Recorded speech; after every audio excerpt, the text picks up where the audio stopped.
শিক্ষার্থীরা, আজকে ক্লাসে তোমাদের আমন্ত্রণ জানাচ্ছি। তো তোমরা যারা 2025 সালে পরীক্ষার্থী রয়েছে, তোমাদের পদার্থবিজ্ঞানে আলোর প্রতিফলন প্রতিসরণ ইয়াদ থেকে একটা প্রশ্ন আসে। তো আজকে গত ক্লাসে আমি দর্পণের অবতল দর্পণে কীভাবে বিম্ব গঠন করে সেটা দেখিয়েছিলাম। তো আজকে দেখাবো তোমাদের ল্যান্সের কীভাবে বিম্ব গঠিত হয়। তো তোমাদের ল্যান্স সম্পর্কে আমি আমার পূর্বের ক্লাসে বলেছি, তোমরা যারা দেখোনি বা দেখছো তারা নিশ্চয়ই জানো। আজকে আমরা উত্তল ল্যান্সের কীভাবে বিম্ব গঠিত হয় সেটা দেখাবো। দেখো, প্রথমে দেখো, এটা একটা কিন্তু উত্তল ল্যান্স। এটা কি ল্যান্স? উত্তল ল্যান্স। উত্তল ল্যান্স কাকে বলে এটা জানতে হবে। উত্তল ল্যান্স হবে যে ল্যান্সের প্রান্তভাগ সরু, এই অংশটা চিকন, এই অংশটা মোটা। যে ল্যান্সের প্রান্তভাগ সরু, মধ্যভাগ পুরু, তাকে বলা হয় উত্তল ল্যান্স। এখন দেখো উত্তল ল্যান্সের বিম্ব গঠন করা কিভাবে করবে তুমি দেখো। এটা একটা উত্তল ল্যান্স।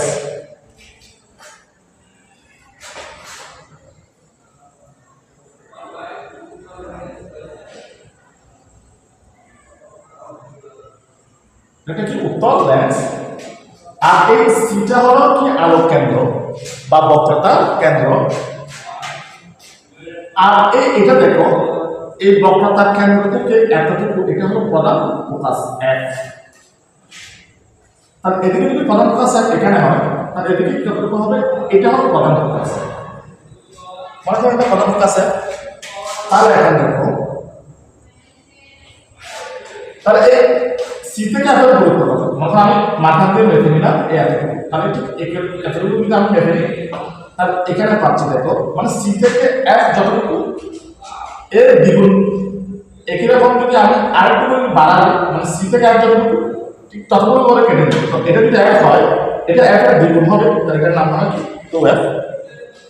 ঠিক সি থেকে এক দূরত্ব যতটুকু ঠিক ততটুকু করে এখানে দেখো আমি নিব, এটা দূরত্ব হবে কি? দ্বিগুণ। দ্বিগুণ হলে কত হবে? 2f হবে। এটা একটা উত্তল ল্যান্স। এটা কি একটা উত্তল ল্যান্স? তো প্রথম কাজ কি দেখো, আমি তোমার ল্যান্স এবং দর্পণের ক্ষেত্রে কিন্তু ভিন্ন। ল্যান্সের ক্ষেত্রে আমি দর্পণের ক্ষেত্রে আমি এখানে 1 নম্বর পজিশন ধরছিলাম, কিন্তু দর্পণের ক্ষেত্রে এখানে 1 নম্বর পজিশন ধরছিলাম, কিন্তু এখানে ল্যান্সের ক্ষেত্রে কি হবে? 6 নম্বর পজিশন। 6, 5, 4, 3। আজকে যেটা দেখাবো, দেখো বস্তু যদি এই জায়গায় থাকে, কোন জায়গায়? তার মানে এটা 3 নম্বর পজিশন আছে। এখন ল্যান্সের ক্ষেত্রে বস্তু 3 নম্বর পজিশনে থাকলে বিম্ব গঠিত হবে কত? 3 নম্বর পজিশনে। সেটা দেখা যাবে কিভাবে। প্রথম কাজ, পদাঙ্কের সমান্তরালে আলো রশ্মি আসতে দেখো, আসলো পদাঙ্কের সমান্তরালে আলো রশ্মি এসে দেখো যাবে কোন দিক দিয়ে? প্রধান ফোকাস দিয়ে চলে যাবে। উত্তল ল্যান্সের দর্পণ বিম্ব গঠন কিভাবে? পদাঙ্কের সমান্তরালে আলো গিয়ে প্রধান ফোকাস দিয়ে যাবে। এরপর দেখো বস্তু থেকে আলো প্রধান ফোকাস দিয়ে, কোন দিক থেকে? বস্তু থেকে আলো যদি আরেকটা দিকে প্রধান ফোকাস দিয়ে যায়, বস্তু থেকে আলো প্রধান ফোকাস দিয়ে গেলে পদাঙ্কের সমান্তরালে যাবে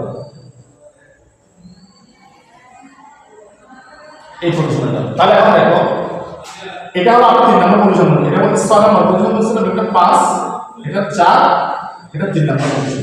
তাহলে এখানে এটা 6, এটা কত? 5, এটা 4, এটা 3। তাহলে বস্তু যেহেতু 3 এ আছে, তাহলে বিম্ব গঠিত হচ্ছে কোথায়? দেখো 3 এ বিম্ব গঠিত। তাহলে উভয় হলো বস্তু, আর এটা হলো কি? উভয় প্রাইম হলো কি? প্রতিবিম্ব। এটা হলো ল্যান্সের প্রতিবিম্ব কিভাবে গঠিত হবে। অর্থাৎ 3 এ থাকলে বিম্ব গঠিত হবে কোথায়? 3 এ বিম্ব গঠিত হবে। কিভাবে গঠিত হয় সেটা আমি দেখিয়েছি।